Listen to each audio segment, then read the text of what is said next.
Hi everyone, I'm so happy to be giving today's update.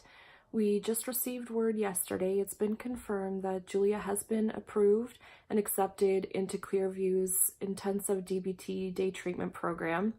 We were just so relieved to get word yesterday.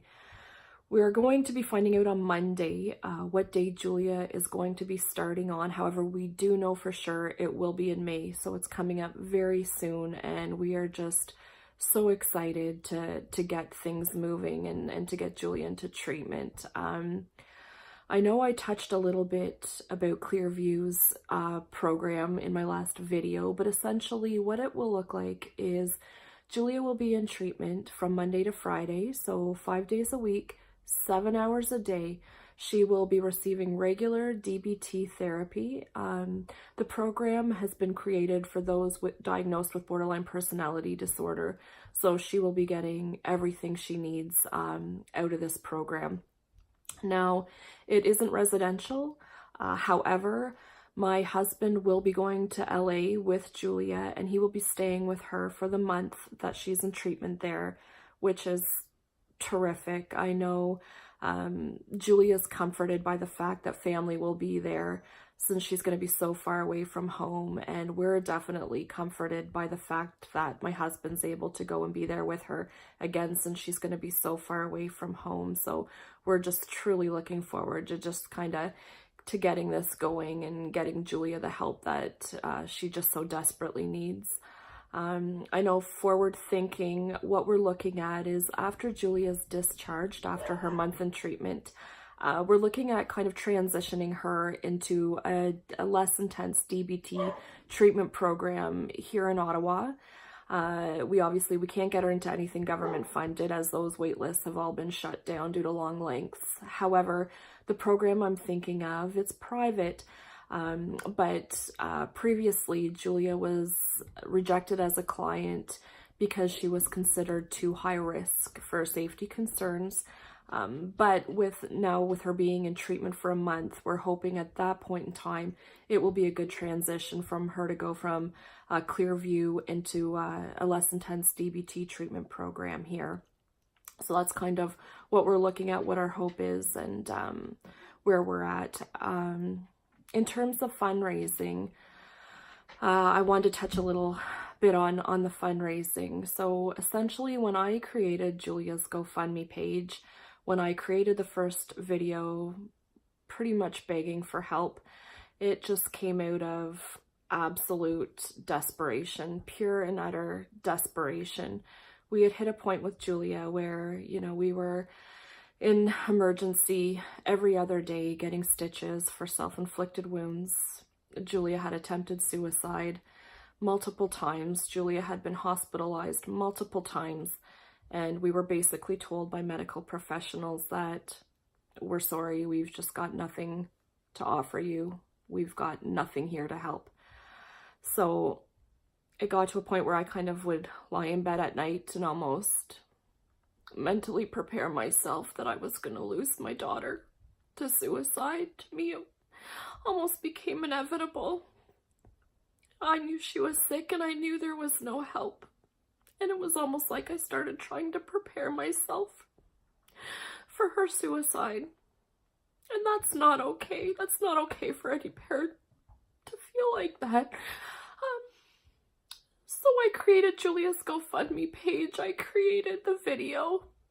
At that point in time, we thought Homewood was an option, and we had our $50,000 fundraising goal. Not in my wildest dreams could I ever expected the amount of support and love shown to our family with that $50,000 goal. As of today, we've managed to raise just over $60,000. And I have got no words. What do you even say to that? I've got no words. I think the most heartbreaking thing when I would lie in bed at night and think about losing my daughter to suicide is that I knew that she hadn't even been given a fighting chance. She hadn't even been given a chance at life. And it is thanks to all of you that my daughter is gonna have a fighting chance. She's gonna at least be provided with the tools she needs to get well again, and that is thank you to you from the bottom of my heart. Like I said, I know I keep saying thank you, but you know, I can't tell you what it means to me that my daughter is given the opportunity to get well. It just means so much. So with the money we've raised, we've created an in-trust account for Julia and her treatment. So any money that's left over once Julia returns from Clearview will all be used in treatment for Julia, follow-up after she gets back to Ottawa, and it will be used for her getting well again. I'm sorry. So anyway, that's our plan. I just wanted to thank you all so much for everything, honestly. Thank you. I can't say it enough.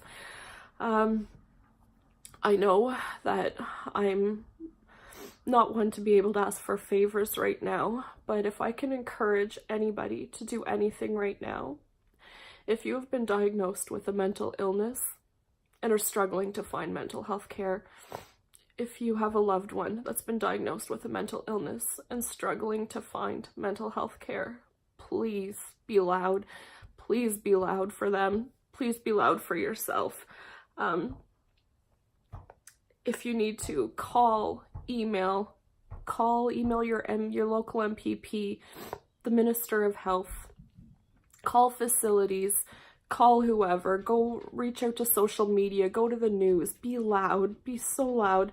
I can assure you that there are people that dread seeing my name or phone number on their call display or in their inbox.